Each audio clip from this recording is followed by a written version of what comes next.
Good morning and welcome to a new Harry's Garage video, this time on the Maserati Levante.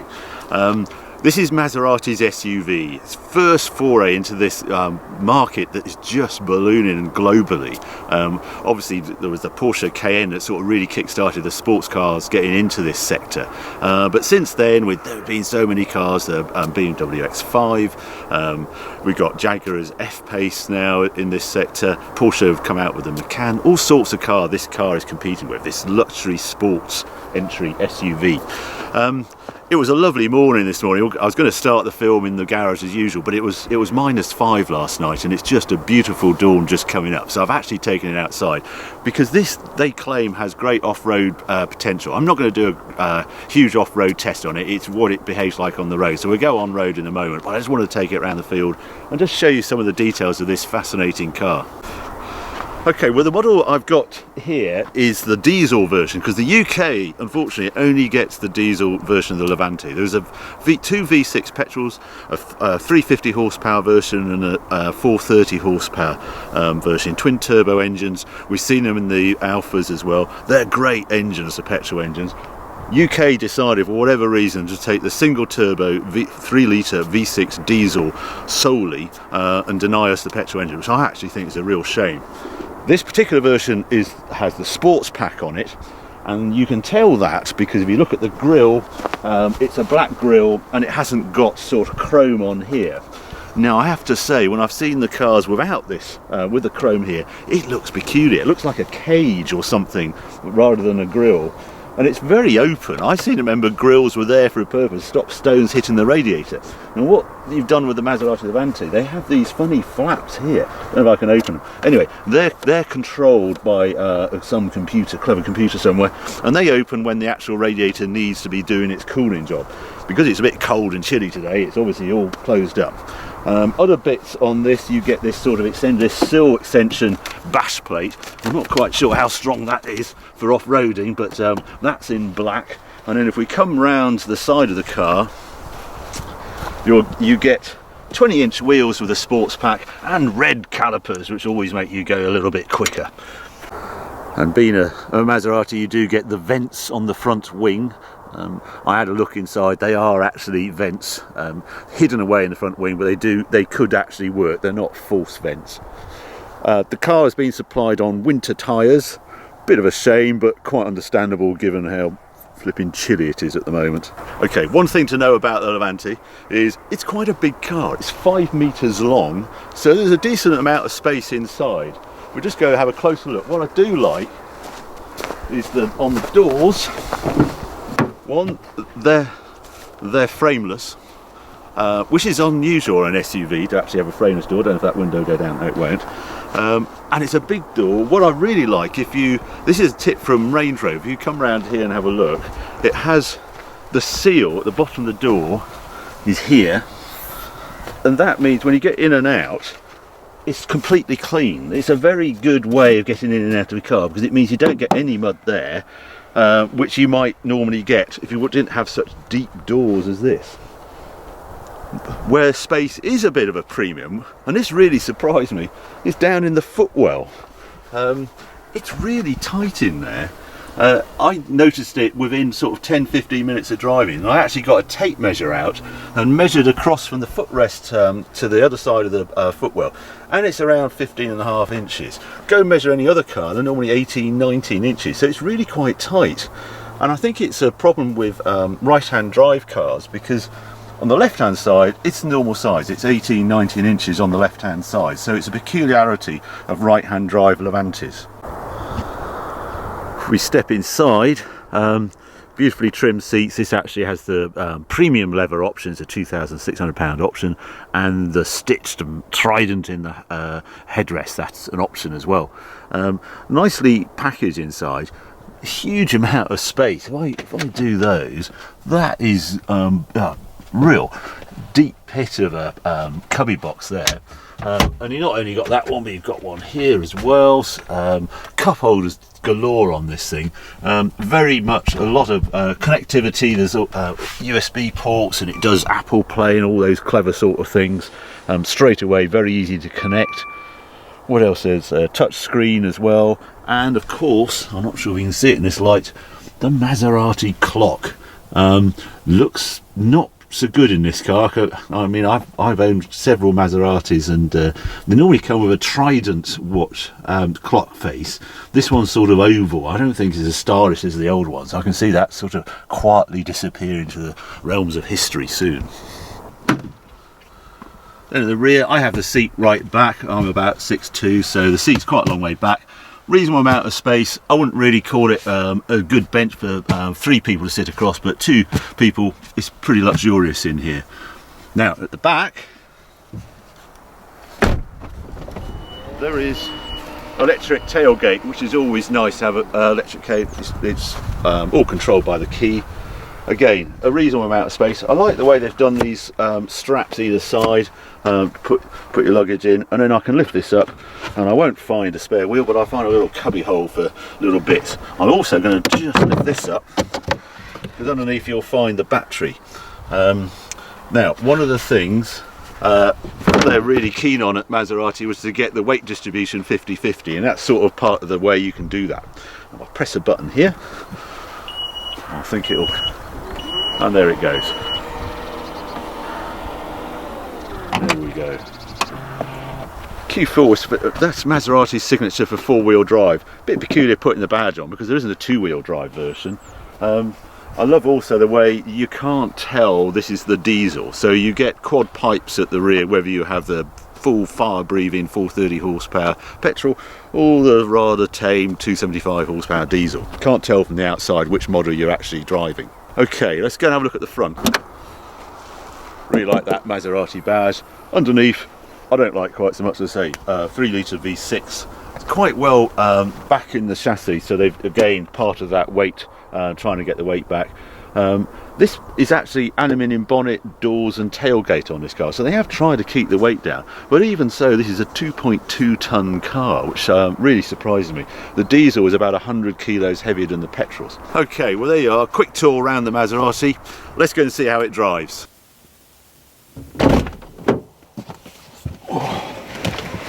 Right. Lots of pinging, lots of dials doing that. First home screen you come up, it comes up with Touch Control Plus, Maserati Touch Control Plus, and asks you if you want heated seats, which I quite like, which I've said yes to. Okay. You can set off in drive. I'm actually selected off-road just because we are off-road. I don't know what it's getting upset about. And the first little bit I'm going to do down here, this is quite a steep bank, and I'm told it has hill descent and things.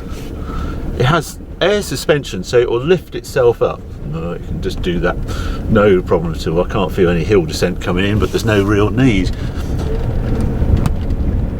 So first impressions when I do this is slightly out, you'd think out of its comfort zone, being a Maserati. It rides reasonably well. It's quite an interesting system, the Q4 4-wheel drive system, because it starts out basically in rear drive, so it's 100% rear drive, and then when it detects slip, it will then send power to the front wheels as required, as soon as it detects an issue at the rear. In off-road systems, I have it like this, it will go to almost to a 50-50 power, but what it won't do is send more than 50% power to the front axle. So dynamically, the idea is it feels like a Maserati. It's a rear drive, it's not fighting for ultimate grip. The other interesting thing I found on the spec sheet, it has a standard mechanical limited slip diff at the rear, which is the first in a Maserati, which is, I like to see actually. I always think that's a good idea on a car like this.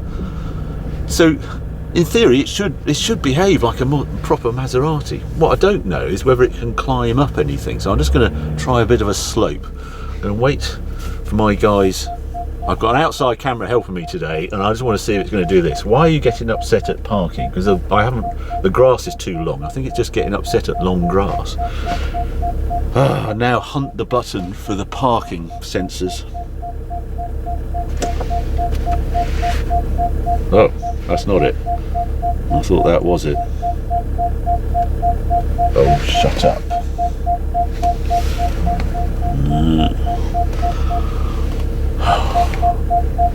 Why do they make it so hard? It's there. There, got it. Now this is a bit of an unfair test, I think, today, because it's -5, icy grass. It won't get up here, but I'm just interested to see what it does. This is a real, very steep slope on the farm, and up we go. Let's see how far we get.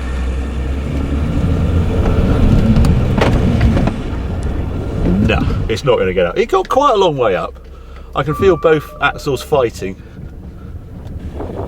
Front park assist on. Why is it doing that? There we are. It's doing hill descent. It has a little bit on the ABS there. Anyway, we'll go and give it a fairer test in this other field. I had to try that slope just with the Range Rover because I was surprised that it was icy. I know I can get up in a Range Rover normally, and that got stuck as well. So it is just the ice. So I won't award a bad mark for the Maserati for not getting up that slope. Okay, this is a bit fairer, this field. I really didn't expect it to get up that slope, so that's no surprise. But this one was a bit more open. Let's see what happens up here. This is still quite steep. That's finding excellent grip, I have to say. Yeah, impressive. So yeah, if I wanted to use this around the farm, I'm surprised to say it would do all right.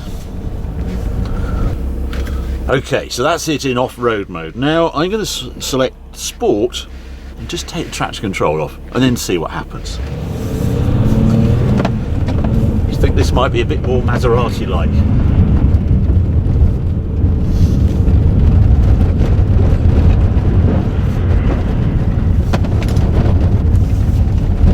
Oh yes.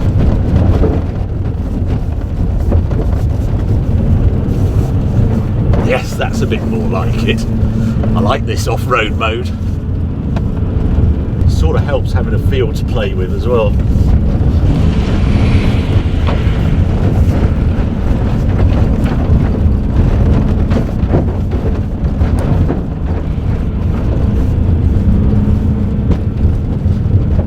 Really impressed with the ride on this thing. Full drift. Almost going to run out of field.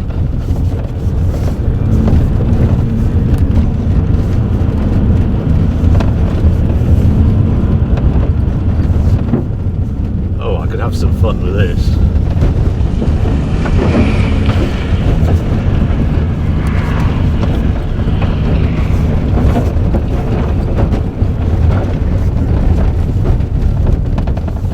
So, you know, I think I ought to try it on road before it gets a bit out of hand.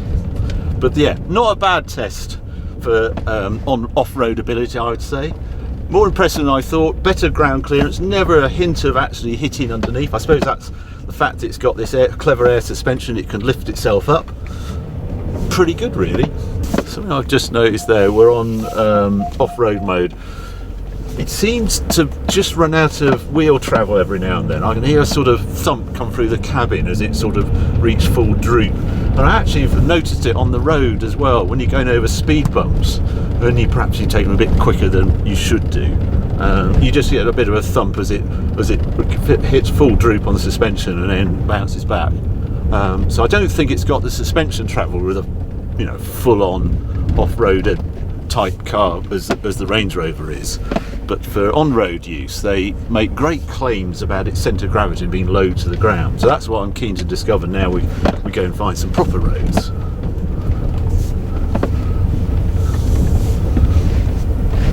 It's a bit playing silly buggers on the farm.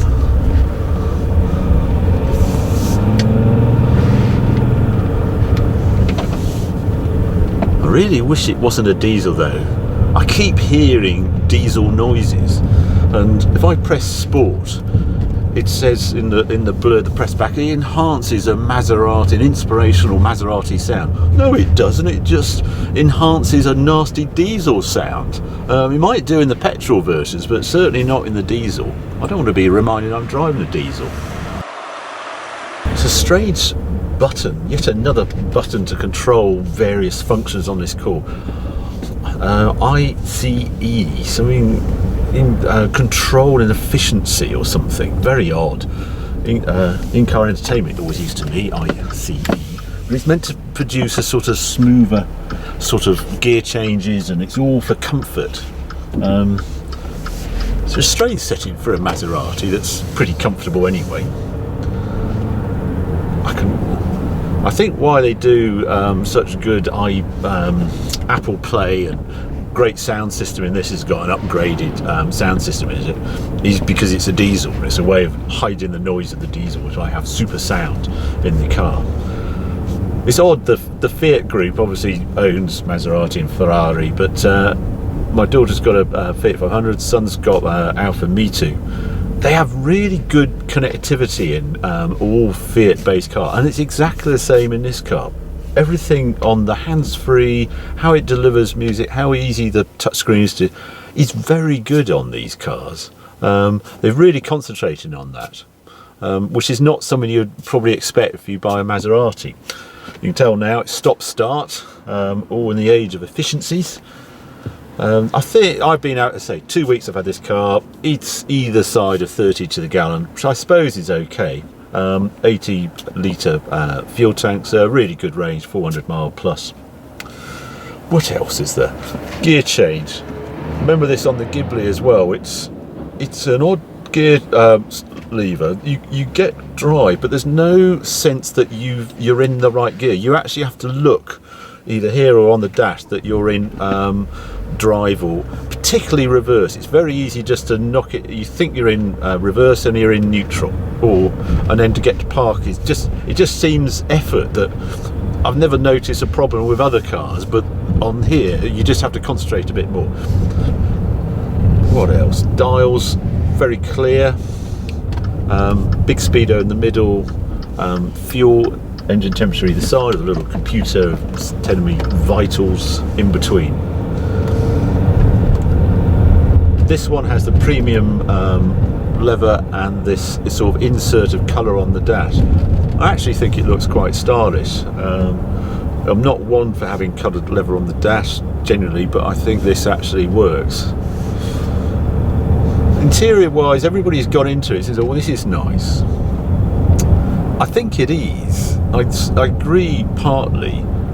I just wish it was that a little bit special. This is a Maserati, and it's sort of okay, but I expect more than okay in a Maserati. But then again, the price points on the Maseratis has come down. I bought a Gran Turismo, God, when they first came out. When was that? 2005, 6 was it? And that was a £70,000 car straight away. They go up to 100,000. These Maserati, this is priced at 54,000 on the road. The compromise of a £54,000 entry point is some of the things you're touching around the cabin aren't quite as high quality as you might expect. I've had enough of ICE, gone back to sport. I like everything about sport apart from the sound.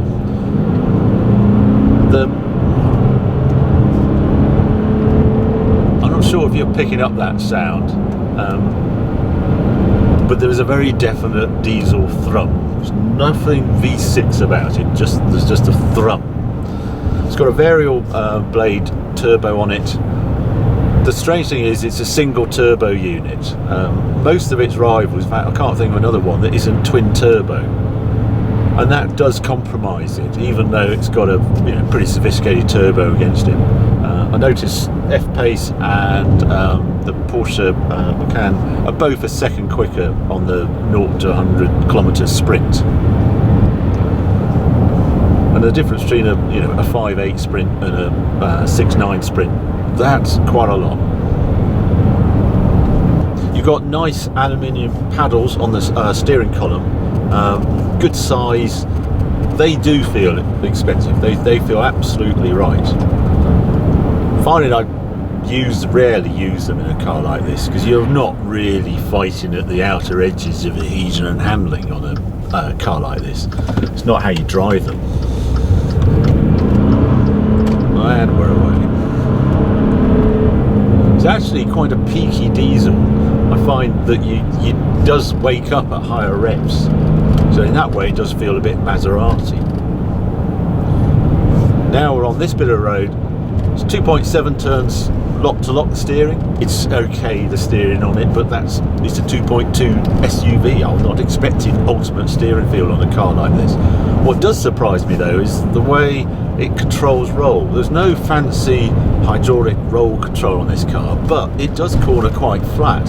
So all that effort they've put into they claim the lowest centre of gravity of any other car in its class. I no way I can check it, but I do get that sense from behind the wheel that it does control roll just naturally. It just doesn't seem to lean into corners nearly as much as you might expect. It just gone. They've really tried on the 50-50 weight distribution. We saw the battery in the back earlier, but they've got an aluminium subframe at the front and steel at the rear. They only do that to make sure they get the balance of 50-50 in it. Of S-Bends coming down here, and it's really greasy today, and it's one of the, it just shows this chassis of this Levante off to its best, because it really doesn't. You'd expect it to understeer like crazy coming into here in conditions like this, and it doesn't. It points more than you expect, finds more bite than you expect, and just an ease off and on the power. And I would swear I can feel the power going to the rear and just bleed into the front through there. That sort of bend actually shows there is something going on with the Levante chassis that's good. That 50-50 weight distribution and a bit of work they've done with the limited slip diff at the back and how they balance the torque vectoring is shown off to its best actually through a bend like that. The other thing that's really impressive with this is just the noise suppression. There's double glazed windows. With a frameless window, it's normally quite hard to seal. Seems to be absolutely perfect on here. There's no wind noise from the big mirrors. Very impressive. You can occasionally hear a slight rattle. That's actually just the passenger seat belt, just in between the seat and the B pillar. So that's not a normal rattle. That's only because there isn't a passenger in the car.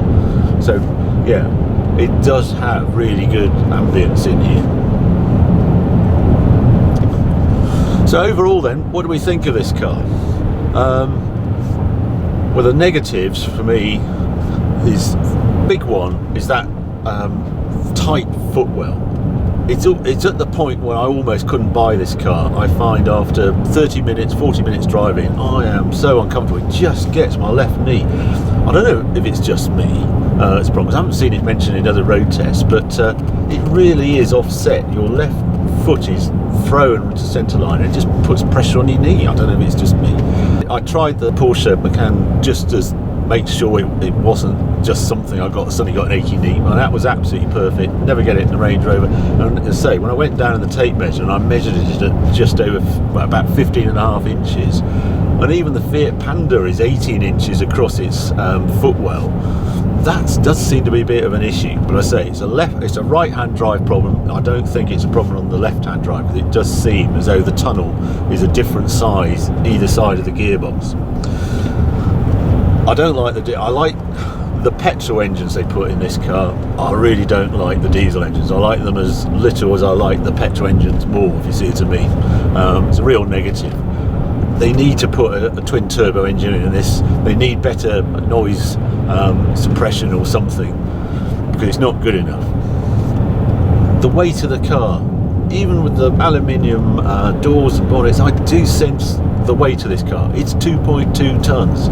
It's about 1850 kilos for an F-Pace or thereabouts. Same for the Porsche Macan. This at 220, that's significant. When you're over 300 kilos heavier than your rivals, you're going to notice that behind the wheel. So what do I like about this car? Well, one, I like the look of it actually. It's grown on me over the past 2 weeks. Wasn't sure about it when it first turned up, but having it outside the house for 2 weeks, I actually think it's translated the Maserati, done a pretty good job. I think it helps it being a sort of coupe rather than a big bulbous SUV. So I like the looks, The handling has surprised me, even though it is a bit porky. It does feel pretty sharp at the wheel. I like the adjustability. The air springing seems to work really well. And I think in petrol form, I'd like it even more. As it is, it's a sort of 7 out of 10 car. And I give it that sort of score because it doesn't quite feel Maserati.